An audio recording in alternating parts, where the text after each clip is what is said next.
to today's webinar, Advancements in Responsible and Ethical Use of AI in Public Health Education, Updates from the ASPPH AI Task Force.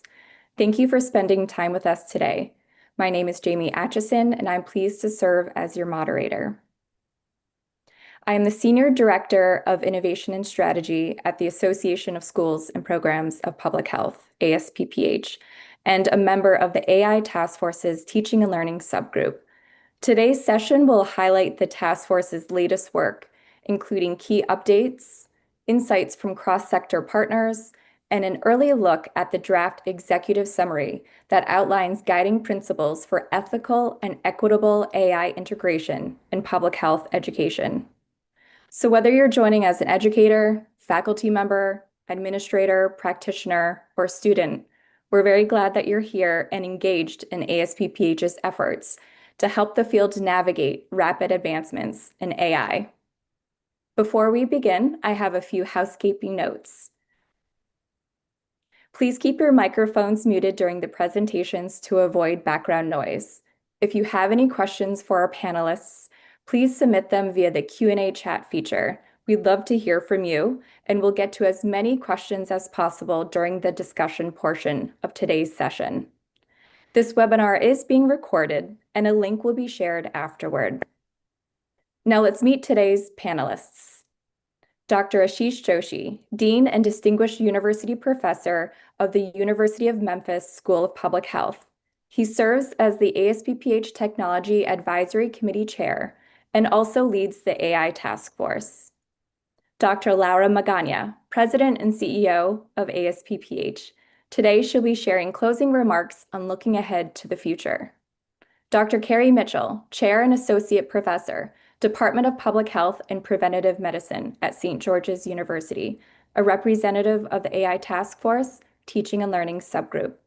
Dr. Courtney Queen, Associate Dean for Strategic Partnerships and Interim Department Chair for Public Health for the Texas Tech University Health Sciences Center, Julia Jones Matthews School of Population and Public Health.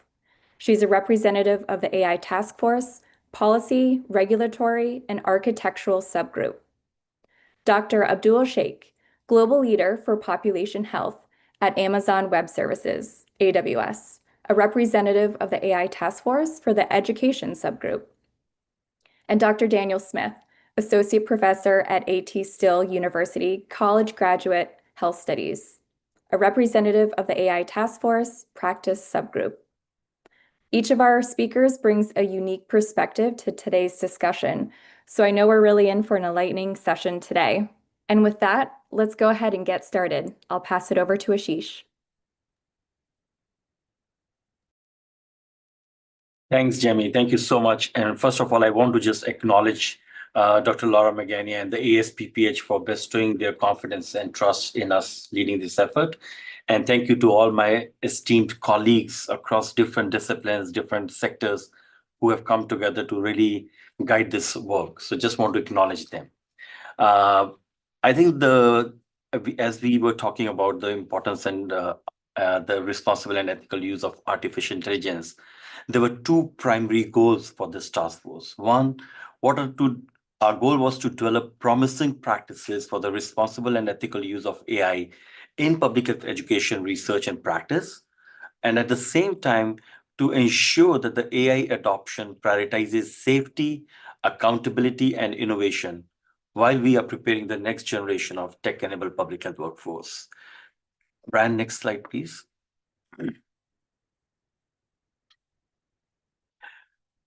I wanted to elaborate a little bit briefly about some of the implementation steps that have been taken in this work that has been ongoing for the last several months.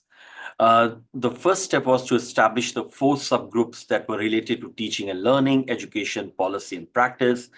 And that brought together different folks and different individuals, different expertise across different disciplines. And that project aspect of the task force has been completed.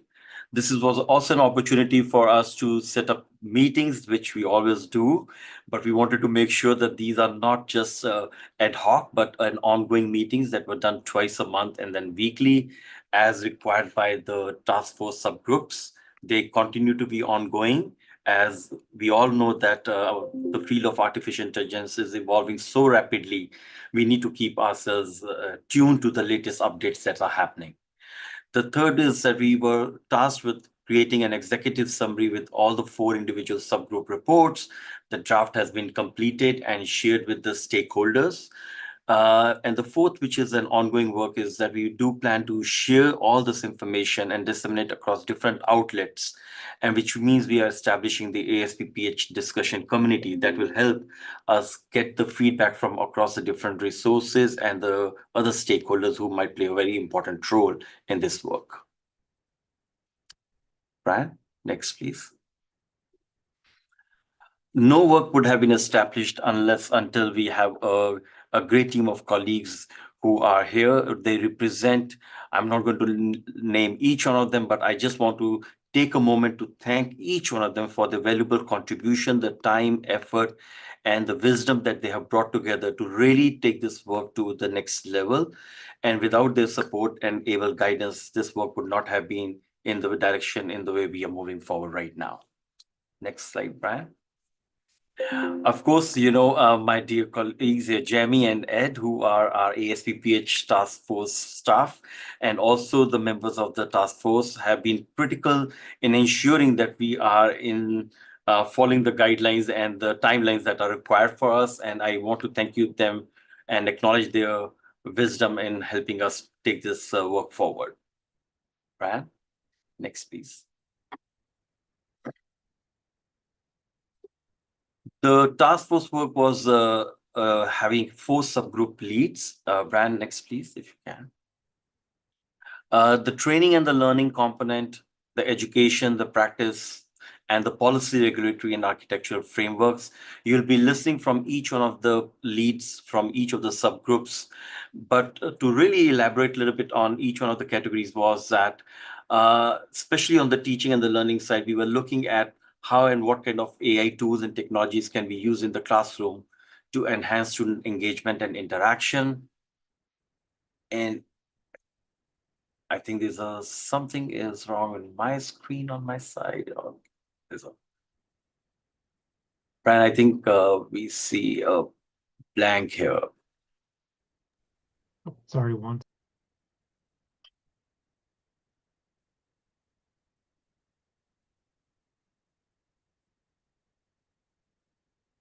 Yep. The second subgroup task lead was to prepare students in the skills that they need in a tech-enabled field. So we had an education subgroup. The third was the practice, which was to responsibly applying technology in the field to improve public health practice. And the fourth aspect of the subgroup lead was to really identify and deliver some scalable, resilient, and secure technology services to address policy in the regulatory architectural frameworks. Brian, next slide.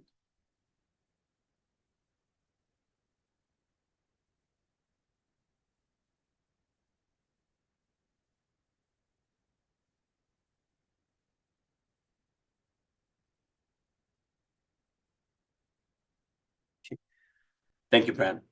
To ensure that there are certain timelines and how we really started from the start point of establishing the task force to all the way to the process over the last 6 months. There have been meetings that have been going on both formally as well as informally on a monthly basis. There was a very important role, the ASPPH Technology Advisory Group members who were meeting monthly. They were being shared every single update.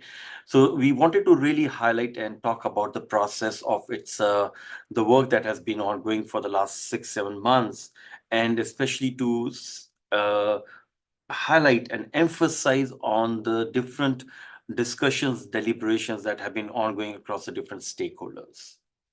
Brian, next slide, please. Thank you, Jamie. Great. Thank you, Ashish. It was great to hear on the milestone and the timeline of the AI task force. So now we're going to hear from Abdul on behalf of the education group. Over to you, Abdul. Thanks, Jamie. I want to start by acknowledging our education subgroup leads efforts, Andrew, as well as my fellow subgroup members. As Ashish mentioned, we followed a process to be able to really drive a shared understanding of the challenge and the need to address how we can really look at AI in both public health training, practice, and the other two areas. And so I think we all recognize as well that because every facet of society is really going to be impacted and is currently being impacted by this rapidly evolving technology, we developed a set of recommendations that are listed here and summarized. And so the first one really is looking at recommendations to our accreditation agencies in public health, CEF namely, to really think about thoughtfully embedding AI-related competencies into the curriculum. And so this is really important when we think about competencies, not just around artificial intelligence and machine learning, but also a really broad understanding of data science and understanding the potential for biases and lack of representation and other issues around the data that are fed into these models, as well as digital ethics and communication. And so I look forward to when we do publish these recommendations for the community's input. I know we all do. The second is around establishing channels to look at emerging AI use cases in practice right now, both in public health agencies as well as in other settings as we look at the confluence of healthcare between public health and clinical medicine, biomedical research, and to help our students understand the application of AI in the real world. Number three is, pretty self-evident, right? But really looking at training for students in skills such as learning, how large language models, foundation models are developed, and the opportunities as well as the gaps that they might represent in their application, and then various uses such as AI-powered systems for personalized learning and for grading and text summarization. This is something which both students and faculty need to have a better understanding of. And then finally, number four is developing continued educational opportunities, not just for our undergraduate public health, but also for grads and for alumni to help them look at what the workforce is driving around needs and opportunities for AI in public health. Jamie, I'll pass it to you. Thanks, Abdul. Yes, and now we'll hear from Daniel on behalf of the practice group. Yes, thanks, Jamie. So I'm Dr. Daniel Smith from an associate professor from A.T. Still University, and I've been leading the practice and research subgroup of this AI task force on responsible and ethical AI usage. So I'll focus on two things: how we got to our recommendations and what we actually recommend. We started as a group with a very practical problem. Public health organizations are under pressure to do something with AI. In most of these examples that the group presented, we saw technical effectiveness was really a given. The models can predict, cluster, and summarize quite well when used as they should be. The real question, and the one our group kept coming back to, was whether AI would be used in ways that are ethical, equitable, and trustworthy in real practice settings. So to answer that, we brought together voices from health departments, health systems, academia, and community-facing organizations. Instead of talking about AI in the abstract, we attempted to work through concrete cases, chatbots triaging patients, models targeting outreach of patients, tools summarizing clinical notes as just a few examples. Some of these use cases clearly helped, but others raised red flags around bias, explainability, data governance, or community trust. A recurring theme was that the biggest problem weren't bad algorithms, but rather bad deployment, poor deployment, weak data governance, and unclear accountability of outcomes. That's why our first recommendation centers on roles. We describe a bridge professional in public health, someone who doesn't need to write code, but who understands enough about AI and public health to translate between data scientists, leadership, frontline staff, and communities. This person is empowered to ask the hard ethical questions, to surface equity concerns early, and to be accountable for how AI is actually used in workflows, not just how it looks on a slide.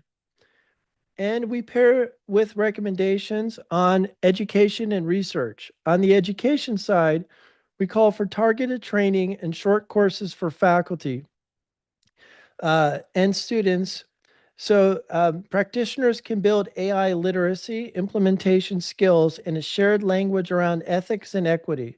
On the research side, we emphasize open um, science that can be replicated, making data, methods, and evaluation criteria as transparent as possible, and explicitly studying questions like, does this tool reduce workload? Does it close or widen disparities in the community? And how do communities experience these systems? Taken together, these recommendations are about making sure that AI is effective, but it also does what public health should do: advance equity, strengthen trust, and measurably improve health for real people and real communities. Thanks, Daniel. Next, we will hear from Carrie on the teaching and learning subgroup. Over to you, Carrie. Thank you. Thank you very much, Jamie. And as my previous colleague stated, I really want to acknowledge my fellow teammates on this particular section. We worked quite hard over the past couple of months to discuss some of these sub-themes that we plan to develop within this section, teaching and learning. Now, just reflecting on how we went about the process, similar to my previous two colleagues, we met on average once every month or so, but we started off this discussion by focusing on the technology in public health framework that was recently published, and used that as a foundation to develop some of the sections that we will cover under teaching and learning. So the sections that we've highlighted are stated here on the slides, and the first is to promote ethical AI adoption. And this one is quite essential, and we thought it very appropriate to start at this point because we're talking about selecting and implementing technologies at schools and programs, but we are public health schools and programs. So it's essential to not lose focus on the essence of public health. So we need to contemplate equity and inclusivity and transparency, ensuring that all of our AI tools are properly aligned with core public health values. So we're going to develop that section under that premise. But we mustn't forget, again, the title of the section is Teaching and Learning. And to be an effective teacher and to effectively teach our students, we have to be prepared as faculty. So the second point certainly would highlight that. And we started this discussion based on historical precedent, that public health faculty have always had to expand technical and technological capabilities. The issue is students sometimes are one step ahead. Many of our students can be considered to be digitally native. So in many cases, their adoption of technological solutions might be a bit of, ahead of where we are as faculty. So we need to be able to step up to meet that current challenge. So the focus of this section really is to provide guidelines that can help equip faculty with the resources they need to develop some of these foundational AI skills. Importantly, how to create and communicate guidelines on the use of AI tools in a public health curricula, how to guide faculty, how to talk to students about AI. And interestingly, one of our collaborators will highlight a very specific model that some universities are currently using and having great success in being able to bridge this gap between faculty being unprepared to now being prepared to incorporate a more targeted discussion on AI in public health education delivery. Then this leads us to the next step. We did mention that many of our students might be digitally native. The truth is, not many of our students may be using AI in the most appropriate way. Again, remembering some of these core public health values. So the focus here would be to instruct students on using AI in a responsible way. But to use AI properly, students need to be appropriately literate in AI. So we are going to discuss AI literacy within the framework of ethical use, within the framework of public health values, ensuring that these discussions are intentional and clear, but then use that as a basis to explore opportunities to develop more personalized, self-directed, immersive learning opportunities, ensuring that, of course, as students continue to engage with AI solutions, they clearly understand the limitations of those solutions. And this can be more applicable, for example, to generative AI, which is known to have very specific limitations that should be incorporated when we use it to come up with our public health solutions. So we are going to be very intentional. The guidelines will be very intentional. We have a section that's going to highlight very specific tools that should be included in public health curricula, ensuring that that integration is responsible. Examples, for example, using generative AI as a tutor, using generative AI as a learning partner to enhance communication skills, to enhance decision making, drawing on examples from other universities in other health-related fields that are also implementing AI in this simulation approach to enhance the students' learning experience. And finally, the last section within this sub-theme on the teaching and learning will focus on identifying the practical applications of AI to enhance public health practice readiness. So again, it's about ensuring that our students are ready when they're complete with their degrees to go out into the field and use AI tools responsibly and effectively. And of course, as we were developing this particular sub-theme, the thought came up, well, are there any significant areas of overlap with some of the other foundational areas, for example, education? And true, there is some overlap, and you would have noticed that there are overlaps with other areas as well. But really, the focus of the education pillar is really on ensuring that we develop our public health curriculum in such a way that students are equipped with the AI skills that they need for effective public health practice. On the teaching and learning, we are focusing more on upskilling students and faculty on the responsible use of AI to enhance delivery and the reception of the public health curriculum so that they can be more effective as they go to practice. So it is a very interesting differentiation between these two, but we are very confident that this report will be very instructional to our colleagues within the schools and programs. Back to you, Jamie. Thank you, Carrie, for that deep dive on the teaching and learning subgroup. Next up, I'll pass it over to Courtney, who will share updates on behalf of the Policy, Regulatory, and Architectural Framework subgroup. Over to you, Courtney. All right, well, thanks a lot. So I want to briefly walk you through the committee's policy recommendations on the responsible use of AI across ASPPH and the research that shaped them. So we began with a very clear problem, which is artificial intelligence, especially generative AI, has advanced faster than our institutional capacity to govern it. So students, faculty are already using generative AI tools across learning, teaching, assessment, and research, yet there's no shared expectations, ethical guardrails, or standardized competencies to ensure responsible, transparent, or equitable use. So this gap exposes our programs, our institutions, and then also our community partners to risk ranging from misinformation, data security, to inconsistent academic integrity practices, and then also declining public trust. So at the same time, our community partners who are central to our mission are also encountering AI tools also without clear expectations of their purpose or their implications. So our first recommendation is to establish an ASPPH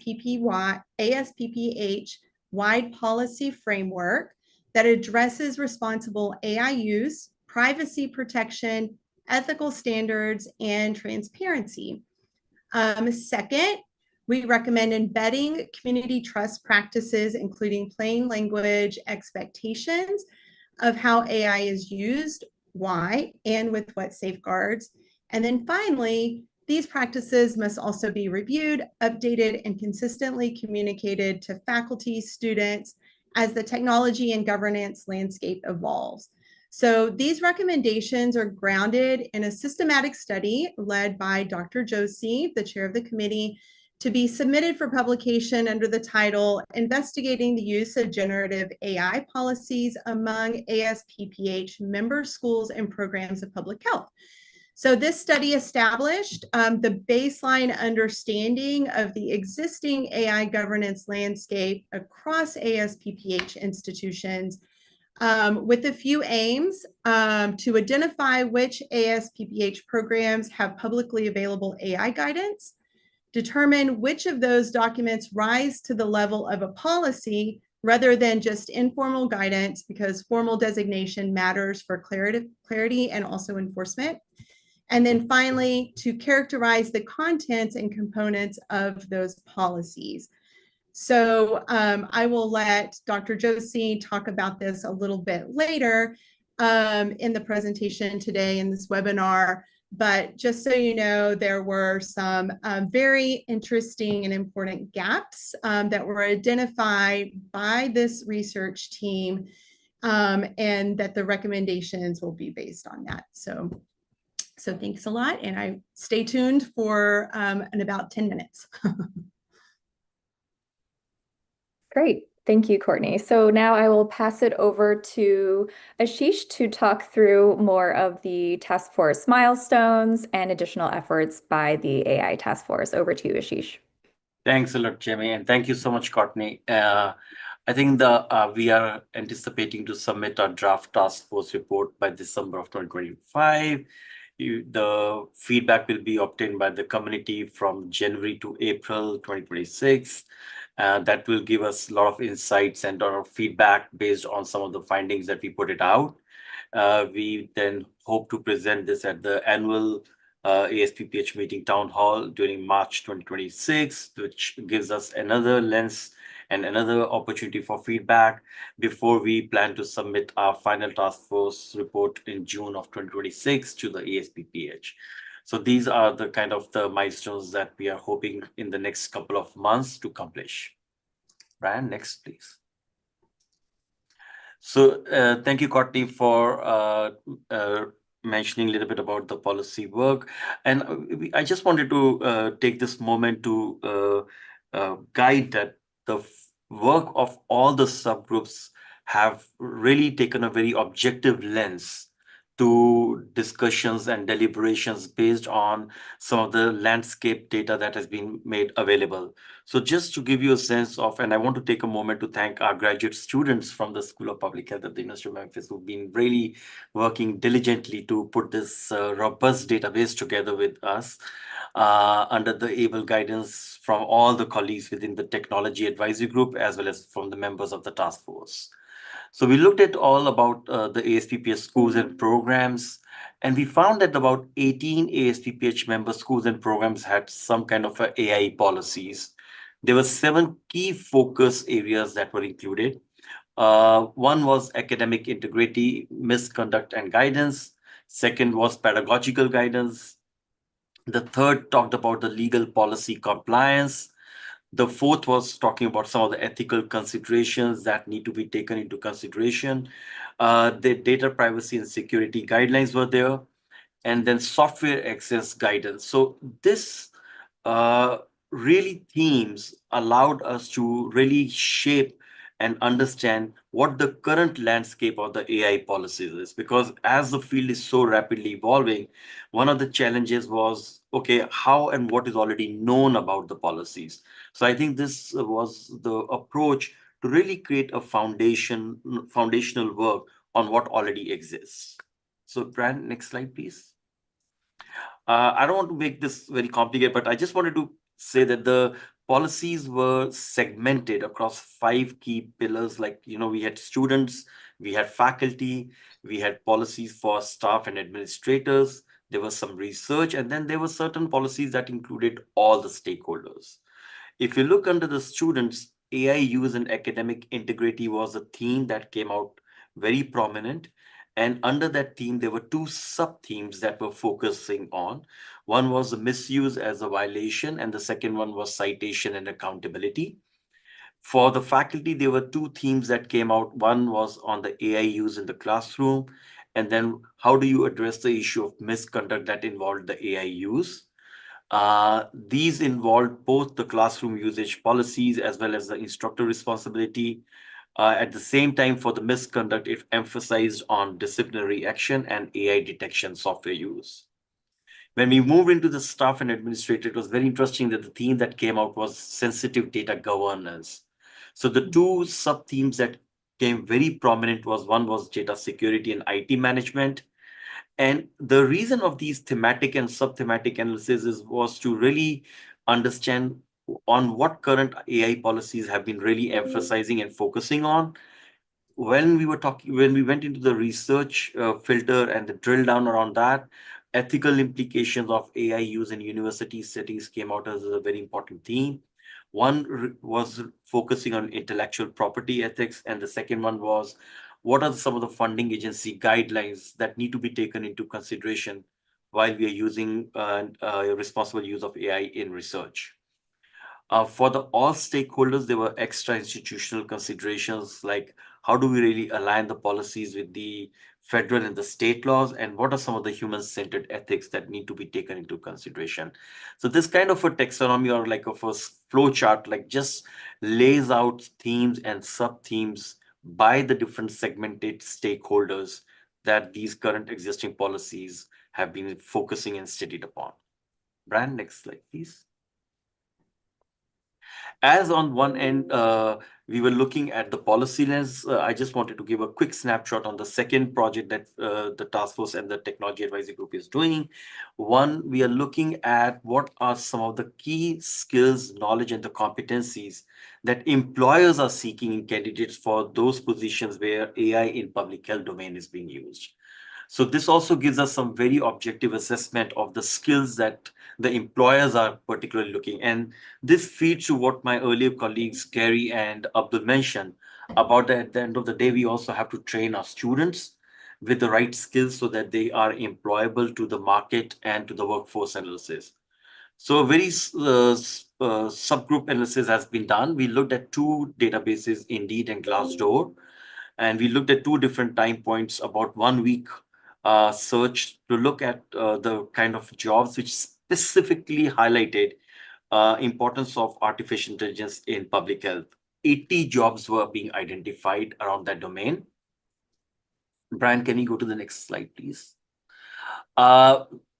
Just to give you what all variables we are looking to study in these job postings. For example, what are the different industries which are looking for these individuals, public health professionals with these skills?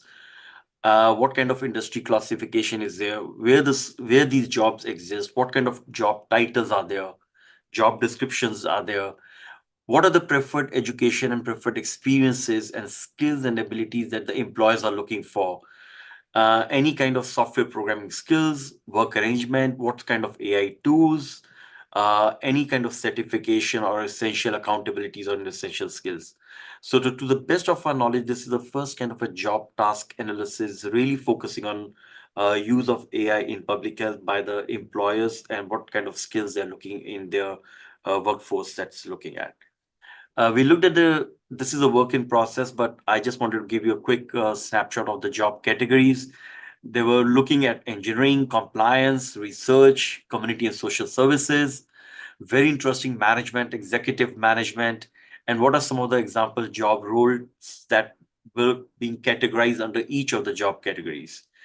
And this is also very important because this will help us guide through our educational and teaching and learning components and the kind of skills that we might have to instill in our workforce so that we can better prepare them for the jobs that might be coming up, especially looking at the use of AI in public health.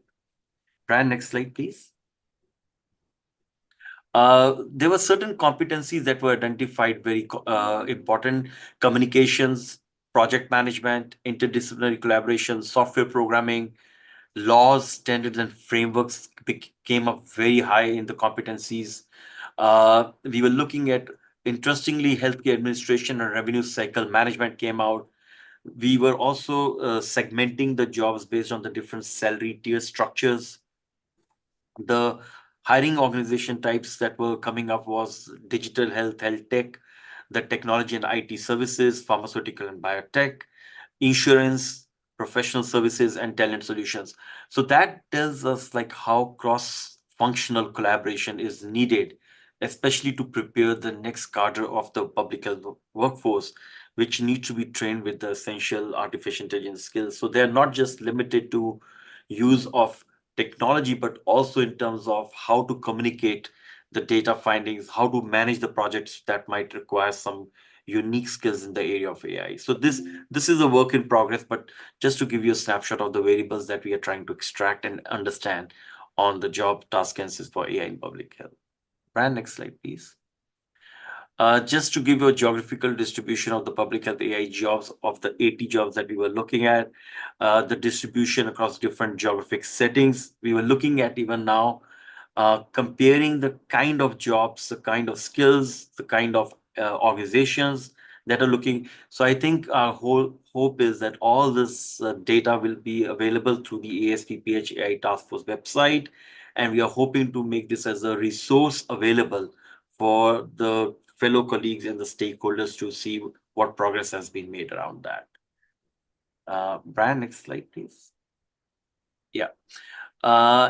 This was very interesting to just give you some kind of distribution of jobs required versus preferred education. What was very interesting is at the bachelor's level, what are some of the degrees that are required? So there were some contrasting differences between the job titles, the organization types, and the required qualification and the educational skills. So I know that I just wanted to give you a background of the kind of objectivity and the analysis that we are doing along with us colleagues here to really be at the forefront of use of AI in public health so that we can keep the workforce informed enough of what the needs are. Brian, next slide, please. I know this might be a little bit difficult for you to read through, but just to give you a different lens of how we are trying to understand the kind of skills that could be mapped and segmented based on the job categories. So some category, it was very clearly evident out over there that the software skills predominantly came out #1 across all the sectors. So I think these are very true reflections and the importance of why we are hoping that these competencies can be ingrained into this. The second area that came out, especially if you look into the management, the project management became pretty common and it was very, very much high. The third, which was also very interesting, was the standards and the frameworks. So I think the understanding about the data governance, the data regulatory frameworks, the security and the privacy it's showing that these are the areas where the needs are going to grow more and more to prepare the workforce with the 21st century. Brian, next slide, please. This clearly reflects kind of the differences and the distinct features between the hiring organization types. So for example, if you look at the bachelors and above, healthcare providers were looking significantly in terms of that. But what was very interested in this finding was not listed. That tells you that basically industry is still trying to figure it out themselves on what kind of skills and what kind of required degree qualifications that these students must have. So I think this is where ASPPH is taking the lead in terms of catering and working with across different sectors to understand what the needs are and how we can really shape the workforce for the not just for the future, but also for the present. Because as many of our colleagues said that the students are already way ahead in using AI in public health. The next slide, please, Brian. Yep. Thank you, Jamie. Back to you. Thanks, Ashish. And thanks to all of our presenters for a deep dive in the current state of the efforts the ASPPH AI Task Force is moving forward, as all of the presenters mentioned during this rapid evolution of AI in public health education. So now we've heard from our presenters. So now we'd like to hear from you. So our audience, if you haven't already, you're welcome to submit questions in the Q&A box, and we will try to get through as many questions and comments as we can before we pass it over to Dr. Laura Magana for our closing remarks. So with this first question, I think it'll likely go back to you, Ashish, or perhaps Courtney. It's around policy. The question from the audience is, given that policymakers are moving away from regulation of AI in current day, how can we in academic public health work to ensure that our community follow these recommendations on ethical AI? Either of you want to take the question?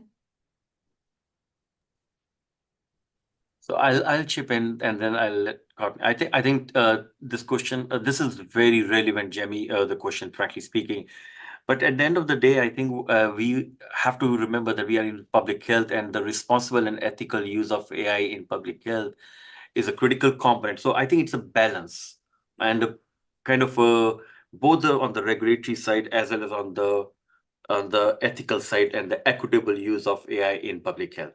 So I think as much as we are able to train the public health workforce to understand on the pros and the cons of each aspect of that so that they can make an informed decision around that, I think that's where the academic public health can make a very big contribution.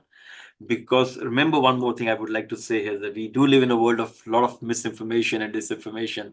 So I think as much as we bring those lens of a balanced view, that might actually help. And that's where I feel that the academic public health needs to bring up both the pros and cons of each side so that we can much more make informed decision making. That's just my little bit take on that. I think at the same time, it makes sense that us as a community establish norms and standards and practices of good stewardship in this area, and also work at our local level within our departments and schools and institutions to also figure out policies that represent those values and reinforce those norms, and exercise good stewardship in this space at the same time, especially for those that are outside of the traditional academic space. And so one of the recommendations of the policy committee was to also think about, in public health, our greatest collaborators are community partners. And so work also with them that on norms and standards and an understanding that benefits them as well. Thanks, Ashish and Courtney.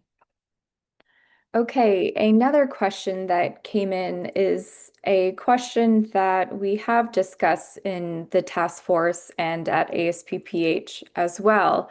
The question is that it's obviously important for us to lean into AI competence for our faculty, our staff, our students, but this individual isn't hearing many conversations so far, although we have had them outside of this webinar, about the public health implications of AI, such as the implications of environmental impact, of the data farms, et cetera, and how this counters some public health values. So how do we reconcile this? And again, we have had these conversations, but we haven't shared much today. So would anyone like to take the lead on answering that one? As Abdul, I'm happy to chime in. And, I think this is a great question, and it speaks to the need for public health to be at the table when we are really seeing the development and proliferation of AI applications in every segment of society, not just public health, not just healthcare, right? And so we need to, I think, really be thoughtful about how these recommendations are designed to give public health researchers, practitioners, policymakers, leaders a role to be able to develop, for example, less environmentally impactful methods of using these types of technologies. Some of the examples include small language models, right? Or there's edge computing, where you can actually have some of the number crunching take place in a separate device that's actually a mobile device that may have a lower environmental footprint. There's so many implications here, I think, and it's a wonderful question, and it's something that we do need to think about and discuss. Thanks, Abdul. And Carrie, I saw you raised your hand. Would you like to add?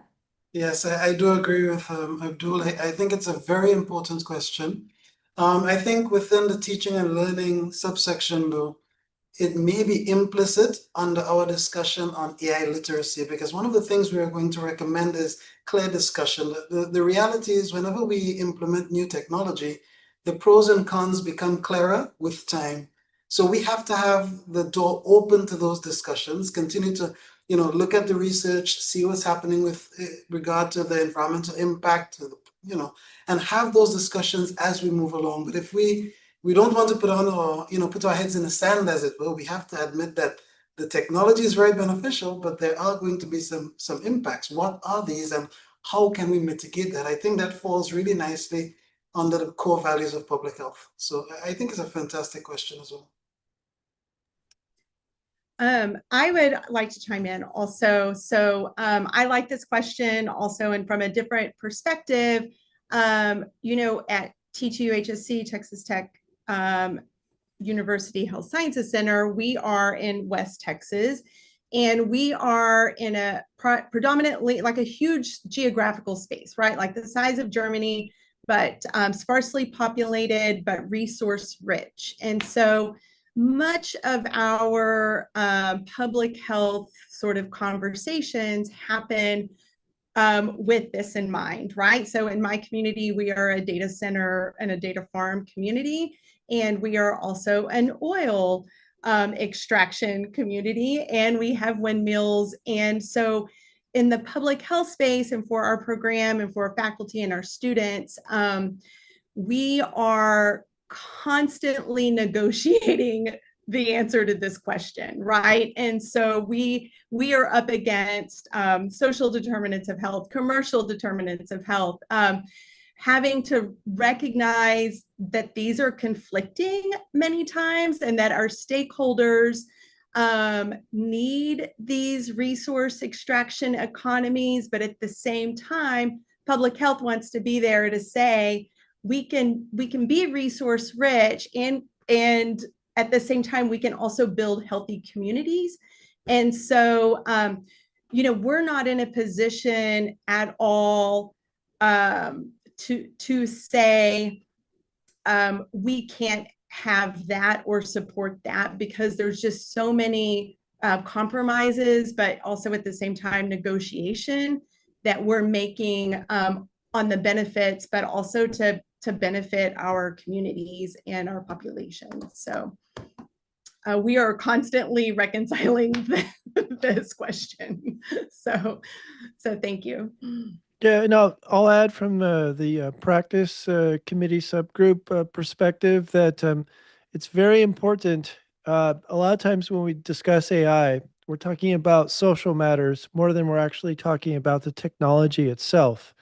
So I think the concept of communication channels with between all stakeholders is increasingly important. And on social media, I've seen a lot of trending around these data farms and the resources that they consume. Even if you say thank you in a large AI model, you're essentially burning through resources. So getting ahead of those conversations, I think, is not something historically large, for example, hospital systems are really good at, is getting the pulse of the community.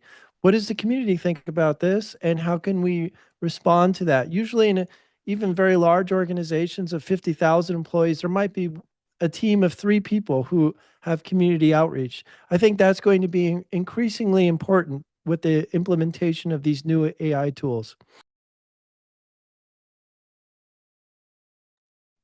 Thank you all. Definitely a fruitful conversation. And as all the presenters mentioned, it's an ongoing conversation, and why it's so important to keep those conversations going and the doors open. Another question we have from the audience is leaning a little bit more into that education space. So perhaps back to you, Daniel. But the question is, how critical are the CEIF competencies? And I think everyone online will know what CEIF is, but the Council on Education for Public Health. So how critical are the CEIF competencies in driving adoption moving forward? Sure. Yes, I can answer that. So it seems like they're more relevant than ever. And because of the evolving nature of AI and technology and how we use it and how we measure it, its efficacy. I think that being excellent critical thinkers is more important than ever. And so we don't have solutions to problems that don't yet exist. And those will emerge as we interact with all of the stakeholders and as technology emerges. So it's more important than ever that public health professionals and our students who we're educating can consider problems and solutions in a holistic way. And I think that the CEIF competencies encourage that type of critical thinking and holistic thinking around the ethical use of AI. Thanks, Daniel.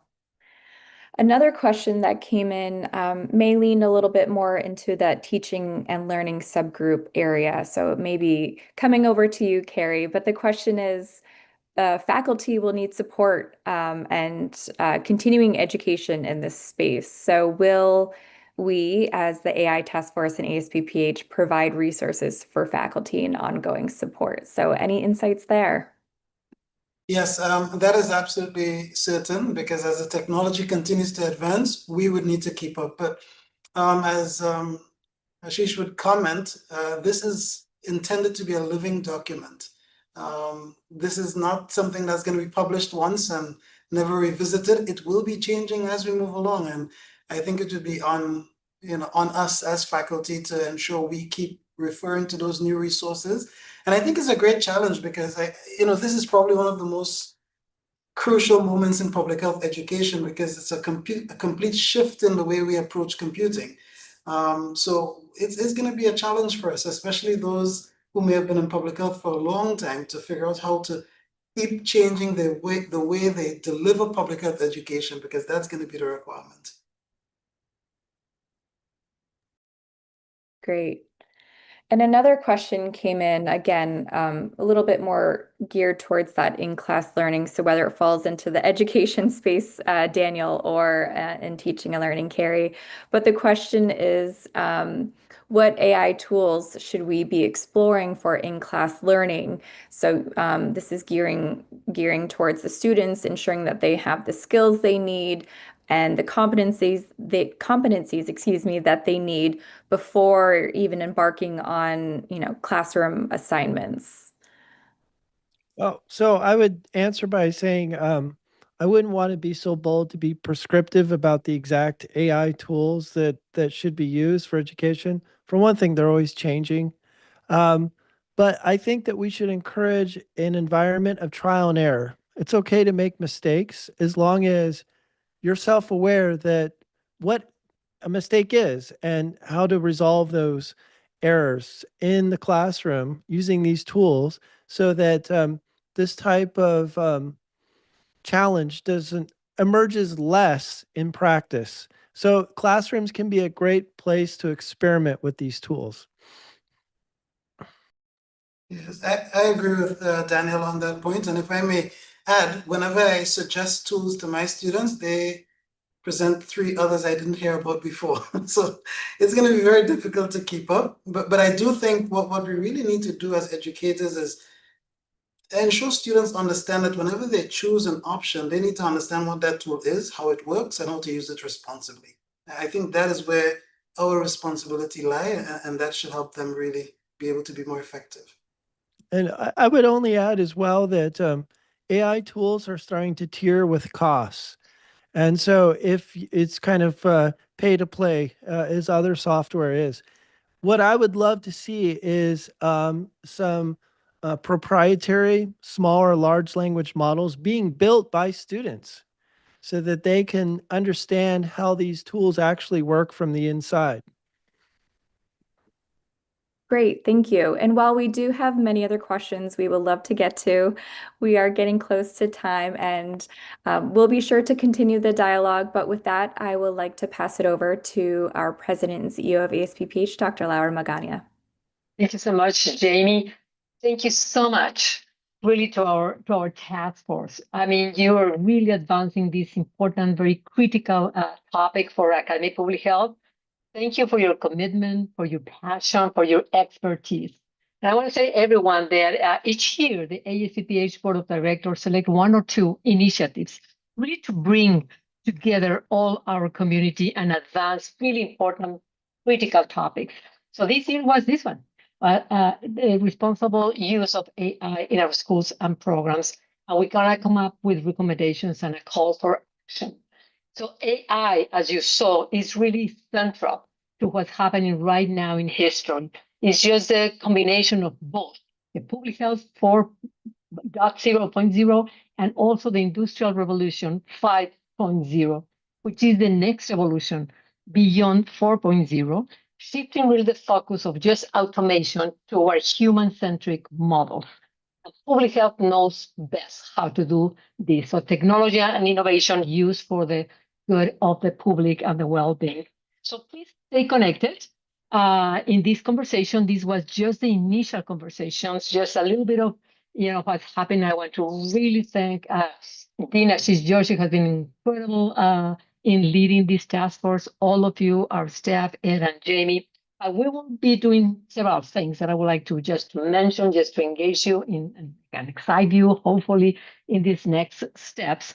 First of all, of course, we're going to publish the framework. The framework is going to have recommendations and a plan for action that you can do in your schools, in your programs, your communities, and advocacy agenda. We will provide other like guidance and support for leadership. But we will also going to be training. We're going to have training opportunities for all our communities, especially our faculty, our staff.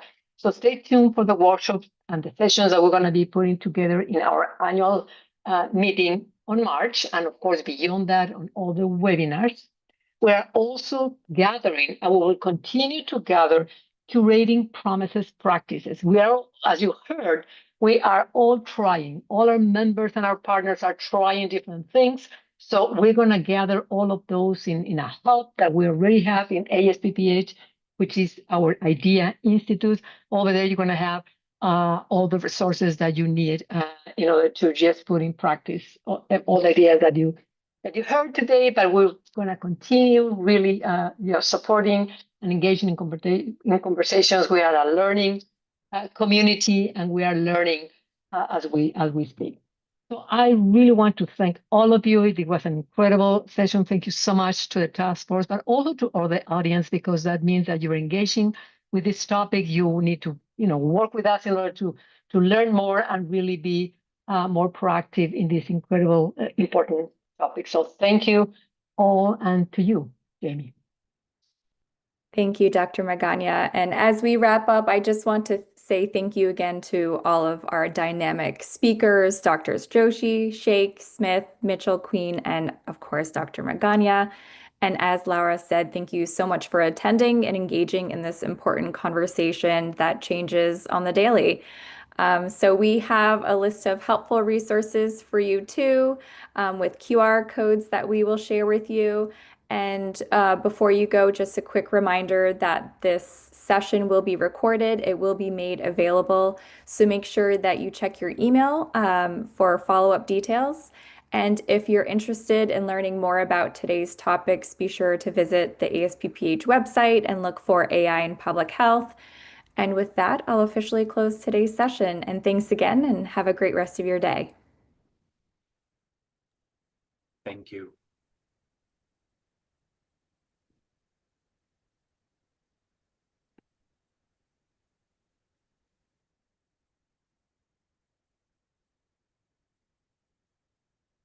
Okay.